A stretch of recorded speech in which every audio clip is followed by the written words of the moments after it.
The vaquita is the smallest whale in the world, and is found only in the top corner of Mexico's Gulf of California.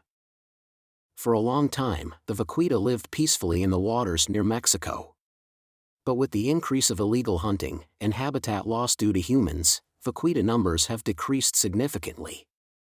Now, only very few vaquitas remain, and they are in danger of extinction. An international team of scientists estimates that only about 10 vaquitas remain in the Gulf of California, the body of water that separates Baja California from mainland Mexico.